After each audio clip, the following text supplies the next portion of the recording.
Hello everybody, and welcome. I know it's been a while, it's probably been throughout half the day, but I finally got it done. I finished watching Wrestle Kingdom Night 2, and I am here to do a review of it, okay? I do have Night 1 posted up online right now. You can go check that review.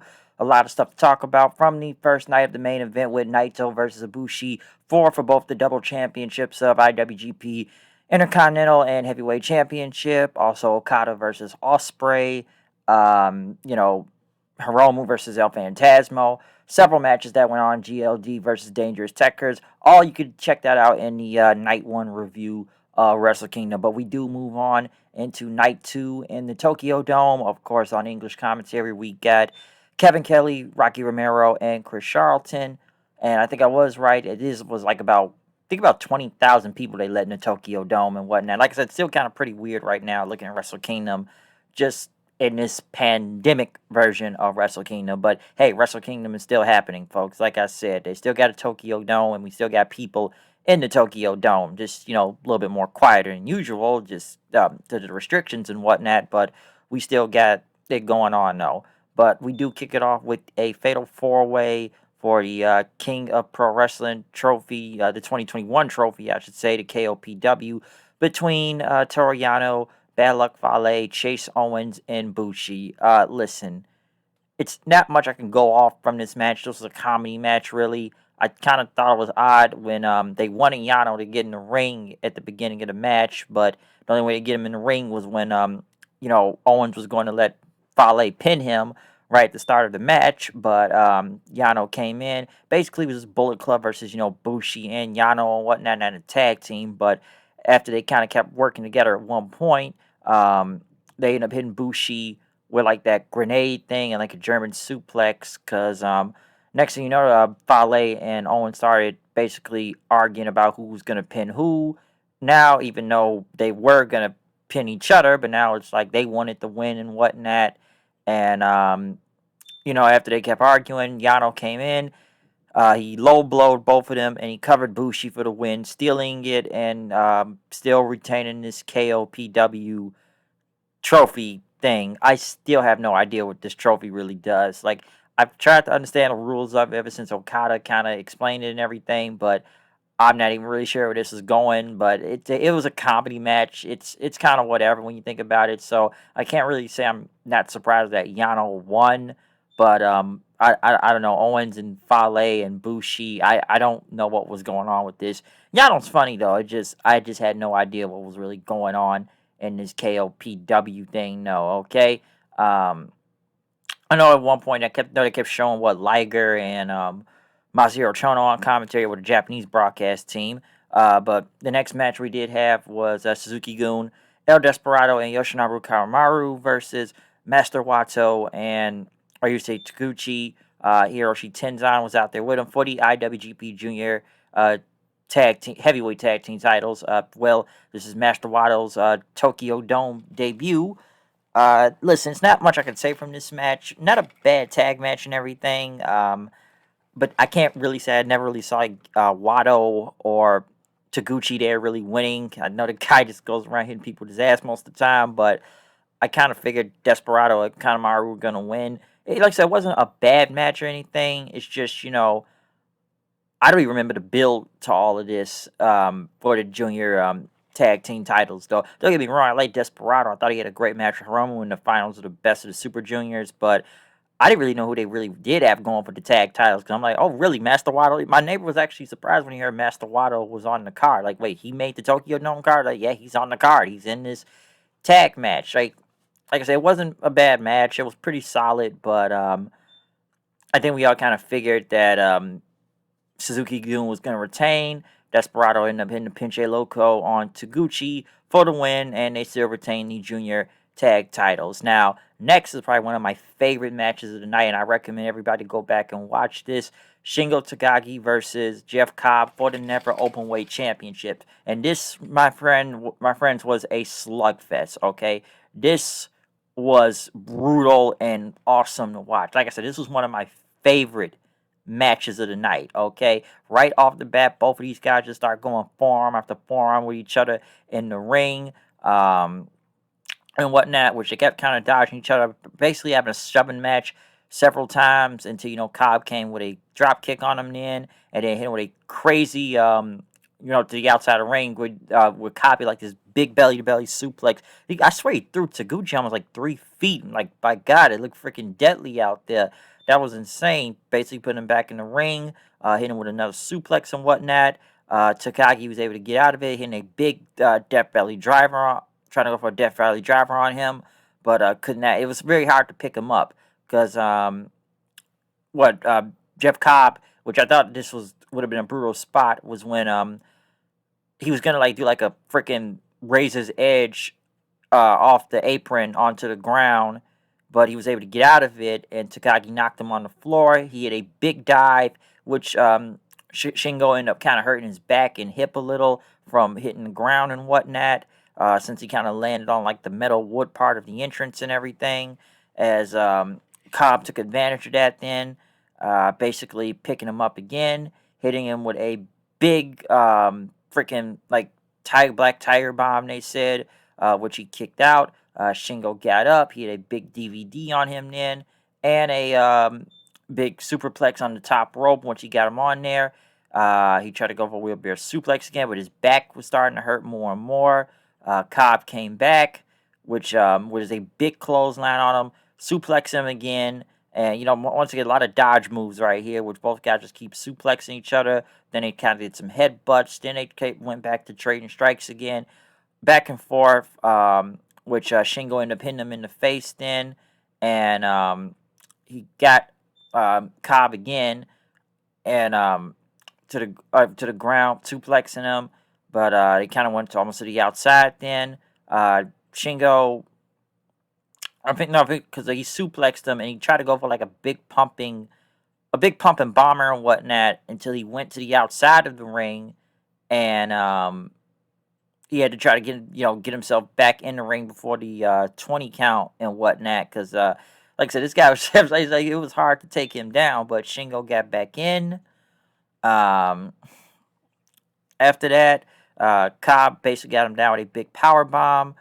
He was going for the tour of the islands then, but Shingo got out of it. Basically starting to go for Jeff Cobb's knee, taking him out, just clipping him from there, which he was able to get the Made in Japan, but Cobb basically kicked out. Got him with a big German suplex, hit him with the tour of the islands, but the minute he hit the tour of the islands move on him, Cobb's knee got hurt once he hit the ground, and he tried to cover Shingo, but Shingo was able to get his foot on the ropes then. Cobb was very pissed. He still tried to hook him for the pin, but it still did not work, and he got him up, and I guess he was going to get him on the top rope and powerbomb him or something, or hit him with Torta Islands from the top rope, but Shingo ended up getting out of there, hitting a powerbomb on her, and then after that, Cobb tried to come back with another Torta Islands and everything, but Shingo was able to block it, so Cobb hit him with a freaking moonsault power slam. So the guy did a moonsault while doing a power slam, which looked insane. He once again went for the tour of the islands then, but Shingo got out of there. He had to get him with several pumping bombers, which Jeff Cobb started to bleed then after that. Shingo had to headbutt him a couple times. And once again, both guys kept going back and forth with each other. And he had to hit him like several pumping bombers until he could hit the Last of the Dragon and win the match then after that. So Shingo was able to retain the Never Openweight Championship. Tough night for the Empire, I will say that. For a new faction they're trying to make big, all three of these guys took L's at Wrestle Kingdom, okay? Ospreay, I kind of expected him almost to beat Okada, which when you look back at it, would have made some sense. Because, like I said before in yesterday's review, it's like Okada's always had Ospreay's number, no matter how Ospreay's gotten close. Even though, like I said, Ospreay won the G1, but that was because he had help and everything, and the whole Great O'Karn thing. And I think this would have been time. But when you have all three of these guys losing this new faction, it's kind of hard to take them serious now. Because Tana beat O'Karn, which we kind of knew that was coming.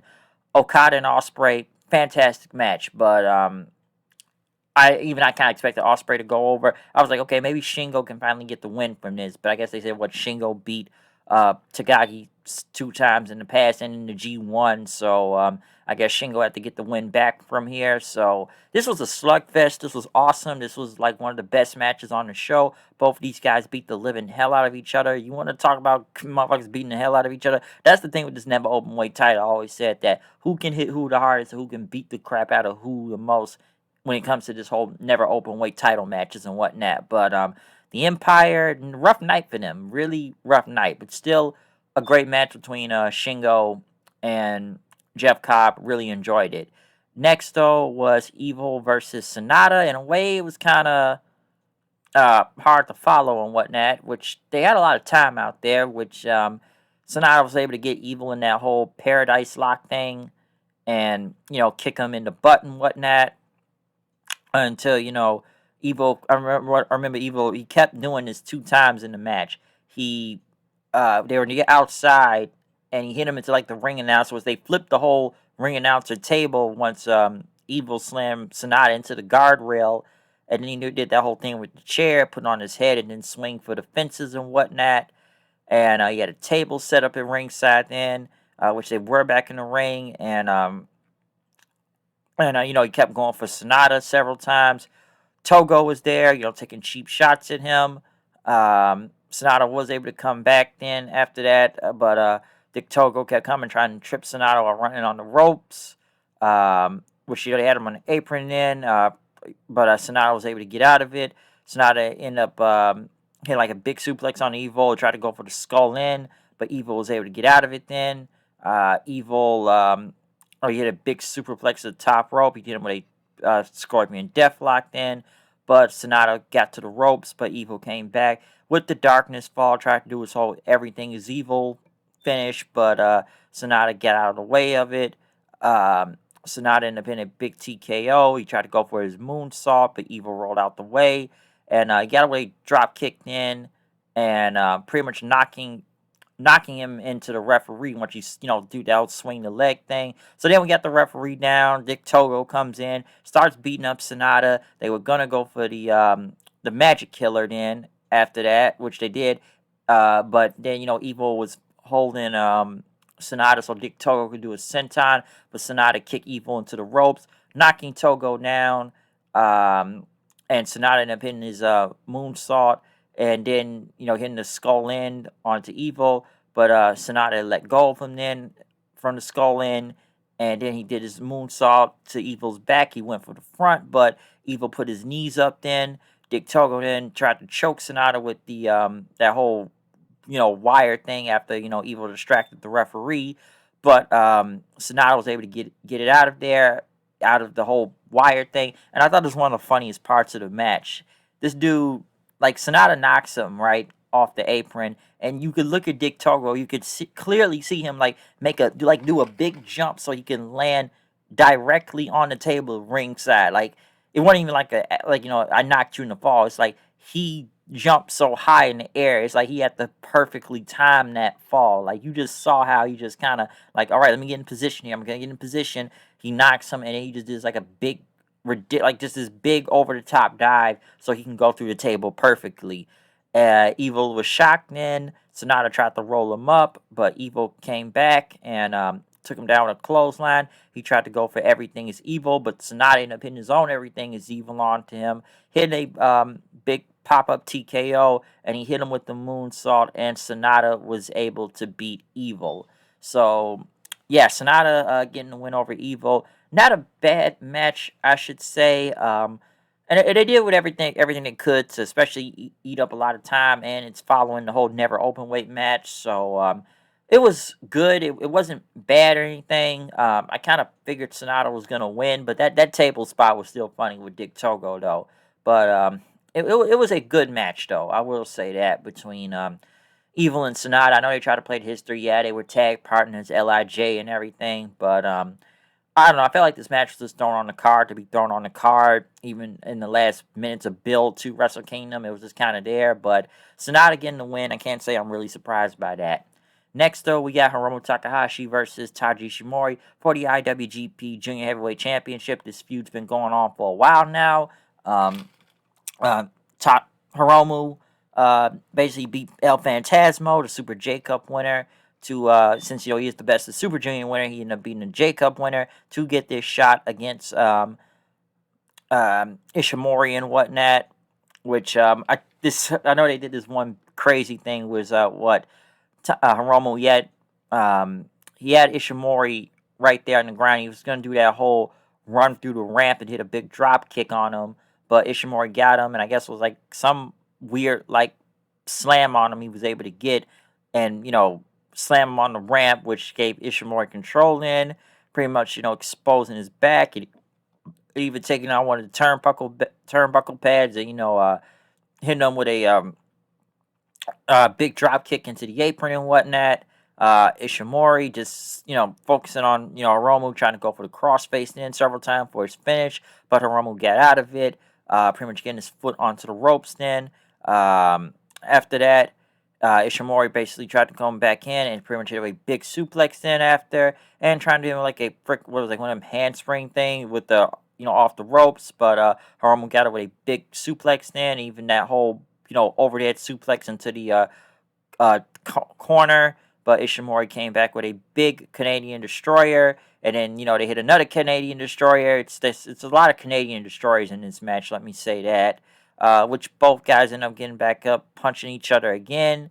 Right after, and what was it? Ishimori came back and started to elbow him. Then as the referee had to check on Hiromu, Ishimori ended up, got Hiromu and put him with the whole hammerlock thing he does, which he focused on his arm a lot because that's been like the focus in their matches before. That's how Ishimori won the title back at Summer Struggle, because he had a 450 onto his arm. Then pretty much Hiromu had to keep holding his arm. Then Ishimori tried to go back for the crossface. Hiromu trying to get to the ropes again to break out of it, but Ishimori kept trying to pull him back, and he's starting to get pissed in later on, but Hiromu ended up coming back, throwing him into the corner again, trying to go for the time bomb, which, he still had the bad shoulder, but, with another clothesline in, basically ran him back into the corner again, exposed the exposed turnbuckle, trying to set him up for the time bomb again, but, Ishimori tried to come back, hit him with the crossface, but, and even rolled him so to get him into the middle of the ring, but Hiromu came back, hit him with a big TKO. Then he hit him with another time bomb. He hit time bomb 2 also, and he was able to beat Ishimori for the IWGP Junior Heavyweight Championship. So a very great match, especially from both of these guys. We've seen these two face each other many times in the past. So another great match from both Hiromu and Ishimori right here. This is I think they said it that this is like the highest time that the IWGP Junior this is the co-main event. Let me say that it's the highest thing it's ever been on the card, the Junior Heavyweight Championship. You probably would see that mostly in the beginning or maybe the middle of the show, but this was like in the co-main event of it, and they said this was the longest IWGP Junior Heavyweight match that's ever been on at Wrestle Kingdom. Okay, so they got about 25 minutes out there, so it wasn't that bad.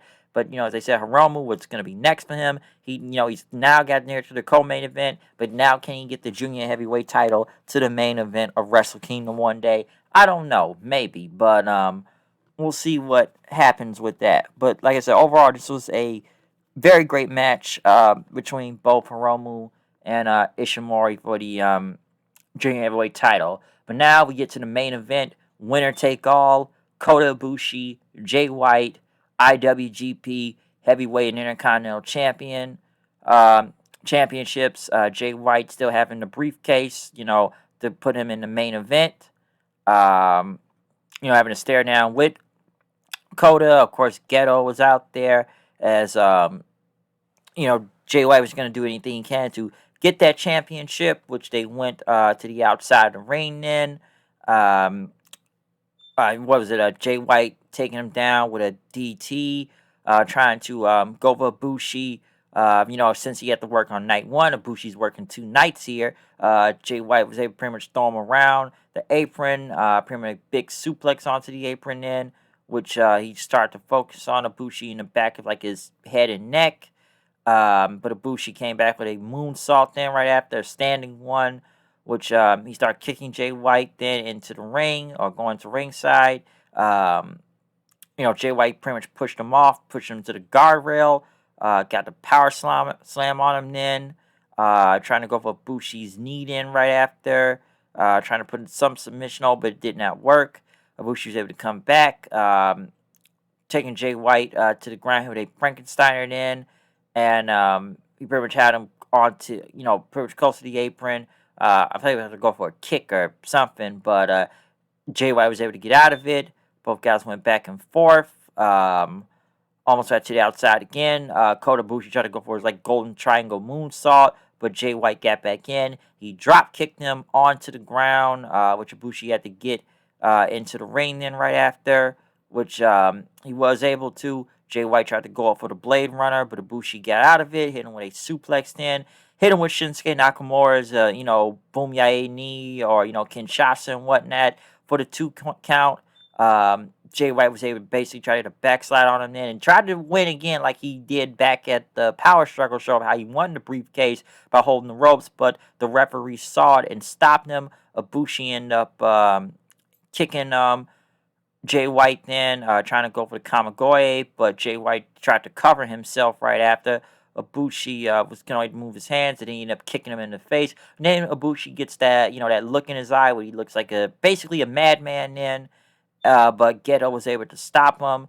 Jay White got him from behind, hit him with a sleeper suplex and whatnot, and tried to pin Ibushi, but it did not work. After that, uh, excuse me, but Bushi trying to get through as much of this match I can right here. To say it's a lot to go over, but sorry, my leg. But Geto trying to grab him again. Ibushi kicking him off.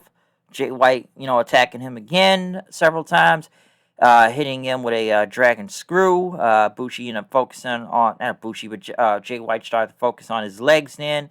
Once again, trying to put him into submission, but Ibushi got to the ropes then right after. Jay White, started grabbing his wrist, kicking him and punching him, but Ibushi no soul, start punching Jay White to the ground, kicking him several times, telling him to get up. Jay White tried to cover himself, but Ibushi just kept beating the hell out of the guy in the end. And the referee tried to stop it, but Ibushi ended up pushing the ref to the ground. Jay White low blowed Ibushi in, which gave him time to knock him outside, hit him into the guardrail before getting him back into the ring. And, he got him outside, told Ibushi to get in, but Jay White hit him with DDT, hit him with some German suplexes then. Jay White tried to hit another one, but Ibushi got to the ropes, which he was able to get a big kick on him then. And, he hit him with a German suplex in the ring onto Jay White. Hit him with his big sit-down power bomb then. Jay White kicked out. Jay White tried to go for another suplex then right after. And, which he was able to after he had to kick Ibushi several times. And he got him with the Regalplex, but Ibushi still got out of it again. Hit him with a big knee in right after onto Jay White. And then he hit a perfect Phoenix Splash onto Jay White, taking down Ibushi. Geto ended up pulling. He pulled Ibushi out of the ring after he hit the Phoenix Splash. And it could have been a 3 count right there. And then Geto got in, and he tried to use the brass knuckles on the Kota, but Kota ended up blocking it. He hit him with a Kamigoye in.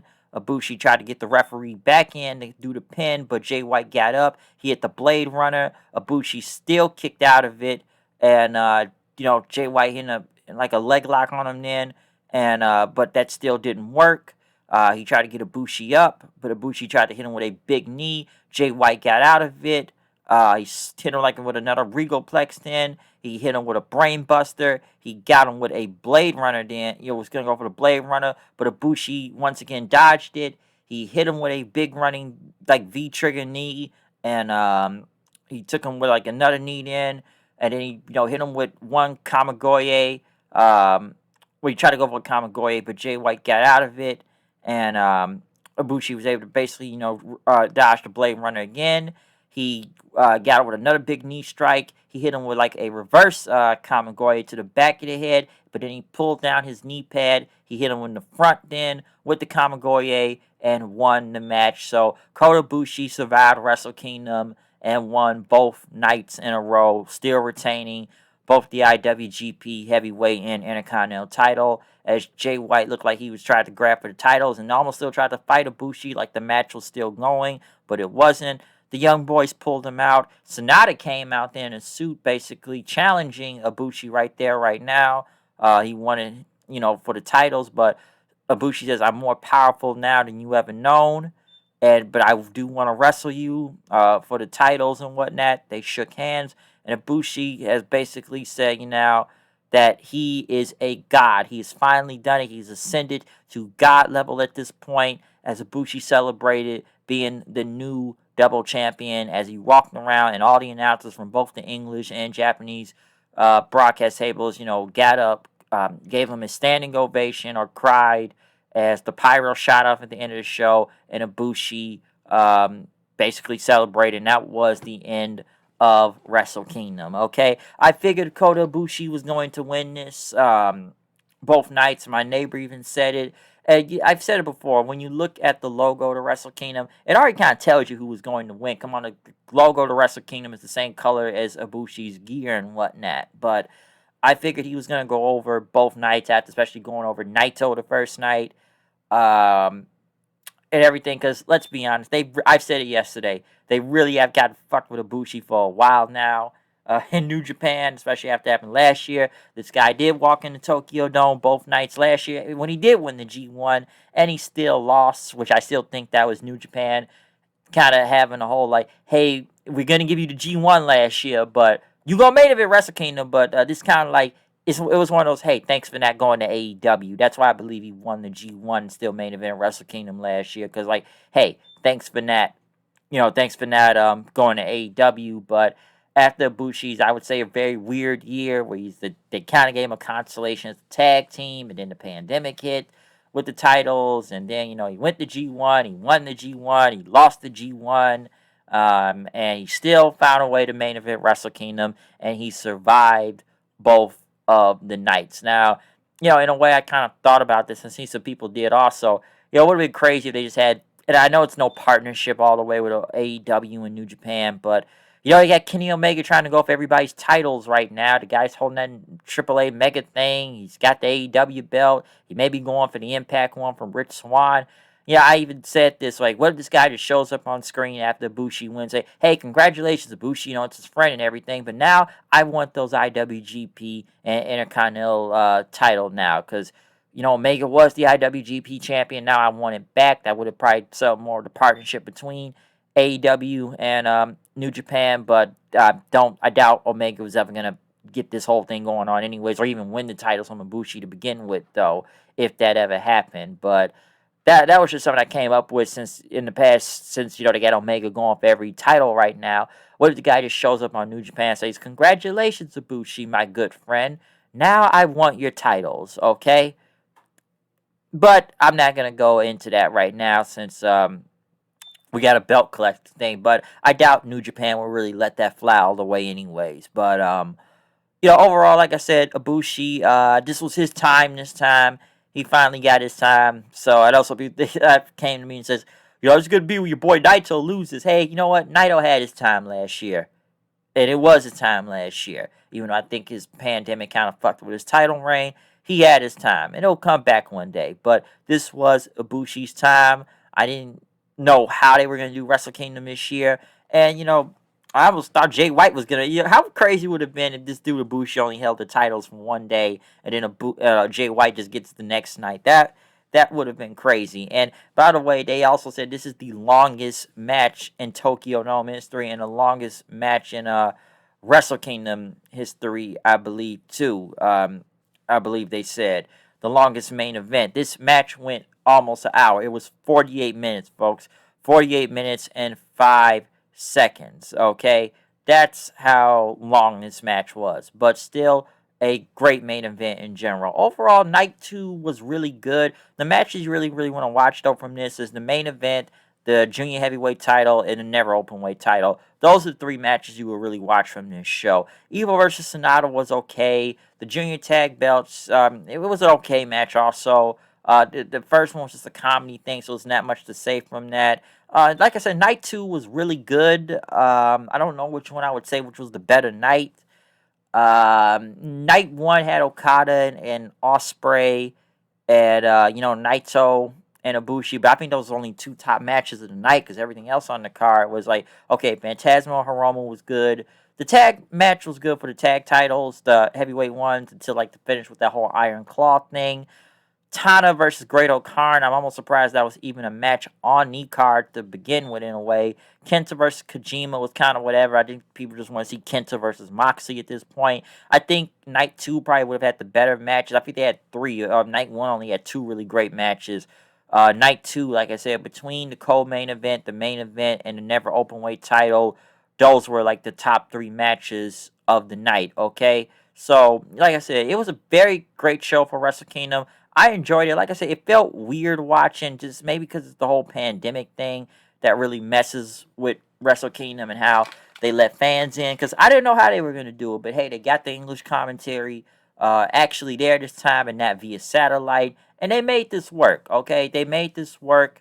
Last year was just a lot going on with Wrestle Kingdom. That's why I was just so that big last year. Okay, just the whole double gold and being 2 nights because it's just a pandemic thing now. It's like, how are they going to make it 2 nights? Okay, I didn't know how this was going to go, and they can only work with a half capacity Tokyo Dome, and it's only certain things you can do. So it's not like you can make that much noise like before. I had people chant people's names and whatnot. But this was still a great match. Even throughout this whole pandemic, they were still going to put on a great match. Come on, it's their biggest show of the year, so they got to pull out all the stops as much as possible they can at Wrestle Kingdom, okay? So overall, I enjoyed both of these nights. Like I said, I didn't stay up like I did last year. Like I said, last year was on a weekend. This year on a weekday, so I'm not going to do that. But I said I was going to come back with a review for Night 2 of Wrestle Kingdom, and that's what I did. So yeah, folks, Ibushi survives. He is still the champion, and I guess Sonata will face him at the next point, whenever the next title match would be. But I will be back for one more New Japan review. I guess I will review New Year's Dash. Okay, I think I will, because it is going to set up a lot of new feuds, and we'll see what happens from that. But after 2 nights in the Tokyo Dome, like I said, it felt weird in some ways, but it did work. Okay, Wrestle Kingdom did work, and they still put on some great stuff out there. So do not sleep on this show, okay? Do not sleep on it. Go watch it. I'm serious. Go watch this shit, alright? I enjoyed it, so it was pretty damn good to me. I liked Wrestle Kingdom. Last year, maybe it was a little bit more going on. It was a lot going on more last year. Like I said, this year I just feel like either some people couldn't make it, or I feel like some matches were last minute, or they had to make up for some things. So I don't know. Like I said, it was a really good show. All right, I enjoyed it. Last year maybe a little bit more different, but tonight and last night, still great though. So Wrestle Kingdom 15, great pay per view overall for both nights. Probably like Night 2 a little bit better than I did with Night 1. But comment, subscribe, follow me on Twitter at HoodedKnight890. Check out any review that's up online right now. Check out my Night 1 of Wrestle Kingdom. And check out my end of the year review that is uploaded right now. 5 hours of audio. Like I said, we went in on wrestling the entire year, so check that out too. But other than that, I am done with this review. See you guys later. Peace out.